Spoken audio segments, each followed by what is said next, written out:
बिस्मिल्लाहिर्रहमानिर्रहीम। अस्सलाम वालेकुम। मैं हूं आपका instructor Mohammad Adnan. Software series के अंदर आज से हम MS एक्सेल की क्लासेस का आगाज़ कर रहे हैं। तो चूंकि ये हमारी फर्स्ट क्लास है तो इसमें मैं आप लोगों को जो MS एक्सेल का बेसिक इंट्रोडक्शन है वो मैं करवाऊंगा। तो इसमें जब भी हम एक्सेल की फाइल को ओपन करेंगे तो हमारे सामने ये वाला इंटरफेस आएगा। तो यहाँ पे ये सामने जो ये वाला पोर्शन आपको नजर आ रहा है इसको हम कहेंगे quick access tool bar QATB। और इससे थोड़ा नीचे ये वाले जो हमें ऑप्शंस नजर आ रहे हैं ये मेन्यू बार कहलाती है। ये मेन्यू बार है और फिर इस मेन्यू बार के ये आगे टैब्स हैं। ये देखें जैसे ही हमने इंसर्ट को क्लिक किया मेन्यू बार में से तो इसके ये वाले टैब हमारे सामने आ चुके हैं। और अगर हम इसके ऊपर डबल क्लिक करेंगे तो ये यहाँ से गायब हो जाएंगे। तो इनको दोबारा लाने के लिए हम इसके ऊपर सिंगल क्लिक करेंगे तो ये ऑप्शन हमारे सामने आ जाएगा। अब यहाँ से इसको मैं फुली अगर आपको दिखाना चाहूँ तो इसको फिर हम यहाँ से क्लिक करेंगे और ये हमारे पास मुकम्मल फॉर्मेट के अंदर फाइल ओपन हो चुकी है दोबारा से।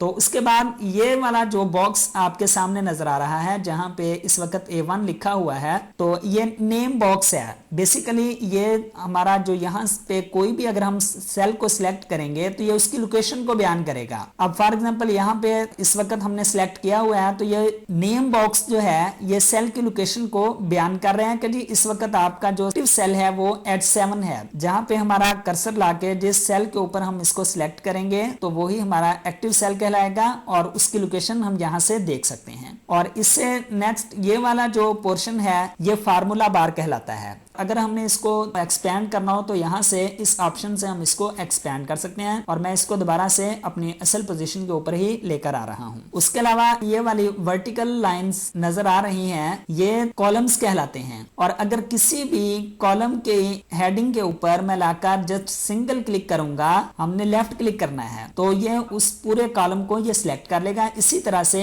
ये जो हॉरिजॉन्टल नंबरिंग आपके सामने नजर आ रही है इसको हम रोज कहते हैं। और यहाँ भी अगर किसी भी रो की हेडिंग के ऊपर हम इसको क्लिक करेंगे तो ये उस पूरी रो को सिलेक्ट कर लेगा और रो और कॉलम के मिलने से एक सेल जनरेट होता है। और उससे नेक्स्ट फिर ये जो है ये यहाँ पे शीट्स हैं। ये टोटल जो हमारे पास सामने नजर आ रही है इसको हम वर्कबुक कहेंगे। और वर्कबुक क्या होती है कि जब एक्सेल की नंबर ऑफ शीट्स किसी एक जगह पर पड़ी हो तो उसको हम वर्कबुक कहते हैं। अब ये इस वक्त इस वर्कबुक के ऊपर सिर्फ एक ही शीट है। अगर हमने एक से ज्यादा इसके ऊपर शीट ऐड करनी हो तो यहाँ से हम प्लस के साइन से यहाँ से हम इसको ऐड कर सकते हैं। इसके अलावा इसकी एक शॉर्ट की भी है वो भी मैं आप लोगों को बता देता हूँ, शिफ्ट F11। शिफ्ट और F11 ये देखें जैसे हमने शिफ्ट F11 प्रेस किया तो यहाँ पे एक और नई शीट आ गई। तो इसके अलावा अगर हमने किसी भी एक शीट के ऊपर काम कर रहे हैं, यहाँ पे नंबर ऑफ शीट्स ज्यादा हैं और हम डायरेक्ट किसी भी शीट के ऊपर जाना चाहते हैं तो उसके लिए हम क्या करेंगे,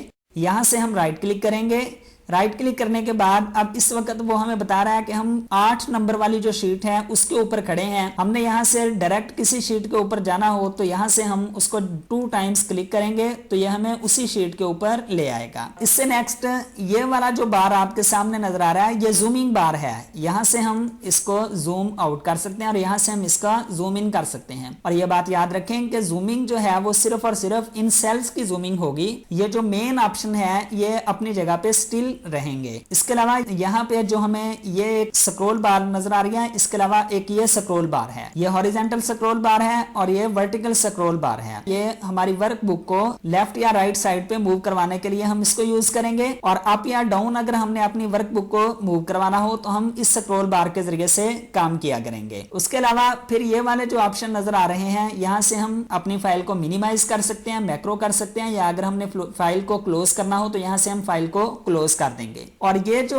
हमारे सामने basic introduction of MS Excel है ये फाइल का नाम होता है। हमने जिस नाम से भी फाइल को सेव किया होगा वो यहाँ पे शो होगा। और उसके साथ ही एक ये वाला ऑप्शन मिस हो गया था स्टार्टिंग में ही। तो बास ऑफिस के ऊपर चूंकि ये हम 2019 ऑफिस यूज कर रहे हैं तो इसलिए इसमें फाइल का ऑप्शन है। इससे प्रीवियस के जितने भी इसके वर्जन है वहां इस ऑप्शन की जगह पे ऑफिस लिखा हुआ होगा। अब देखें यहाँ से जब हम क्लिक करते हैं तो ये इसके मजीद जो ऑप्शंस हैं वो दे रहा है कि अगर आपने कोई एक न्यू फाइल जनरेट करनी है एक्सेल की ही, या फिर यहाँ से आपने किसी पहले कोई एक्सेल की फाइल है उसको ओपन करना है, सेव करना है, सेव एज वगैरह। तो उसके बाद अगर हमने यहाँ पे अब कुछ लिखना हो, फॉर एग्जांपल यहाँ सेल के ऊपर मैंने लिखना है तो उसके लिए हम क्या करेंगे, जस्ट इसको क्लिक करेंगे। क्लिक करने के बाद आपने जो कुछ भी वर्डिंग में राइट करना है या न्यूमेरिक में आपने राइट करना है तो आप यहाँ पे राइट कर सकते हैं। अब यहाँ पे मैंने लिखा है जी इंट्रोडक्शन ऑफ MS एक्सेल, ठीक है जी। तो उसके अलावा फिर अगर हमने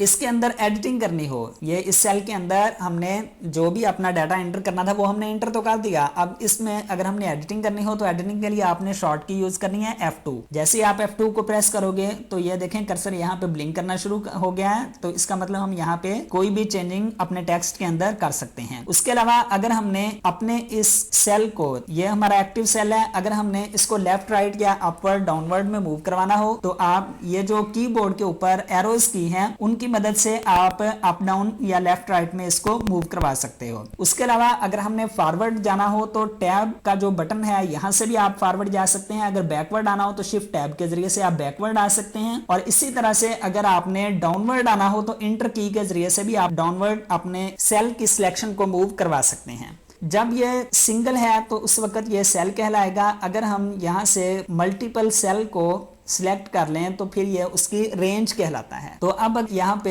इसके तकरीबन जितने भी मेन इसकी हेडिंग्स थी वो सारी मैंने आपको बता दी हैं। उसके बाद चलते हैं जी, हमने जब फाइल को सेव करना हो तो यहाँ से तो ये जस्ट सेव हो जाएगी। यहाँ सेव एज की बात हम करते हैं तो सेव एज में मैं कहता हूँ जी मैं इसको डेस्कटॉप के ऊपर सेव करवाना चाह रहा हूँ तो यहाँ पे ये इसकी लोकेशन को बयान करेगा। इस बॉक्स के अंदर ये हमारी फाइल जहाँ पे सेव हो रही है ये उसकी लोकेशन को बयान कर रहा है। यहाँ पे अगर हमने कोई भी नाम अगर इसका चेंज करना है तो हम उसका नाम चेंज भी कर सकते हैं। फिर ये वाला जो ऑप्शन है यहां से हम नंबर ऑफ मल्टीपल फॉर्मेट्स की सूरत में हम इसको सेव करवा सकते हैं। फॉर एग्जांपल अगर हमने PDF फॉर्मेट सेव करवाना है तो यहां से हम PDF फॉर्मेट के अंदर भी सेव करवा सकते हैं। उसके अलावा मैं इसको फिलहाल एक्सेल वर्कबुक के तौर पे ही सेव कर रहा हूं तो यहां से जब हम इसको सेव करेंगे यस तो हम इसको सेव कर लेंगे। यस के ऑप्शन से आपने इसको सेव कर लेना है। आई होप आप लोग आज के लेक्चर में MS एक्सेल का जो एक बेसिक सा इंट्रोडक्शन था वो आप लोग सीख चुके होंगे कि एक्सेल के अंदर ये जितने भी हमारे सामने ऑप्शंस आते हैं इनका क्या क्या काम है और हमने इनको कैसे यूज करना है। ये इंशाल्लाह आने वाले लेक्चर्स के अंदर हम इसको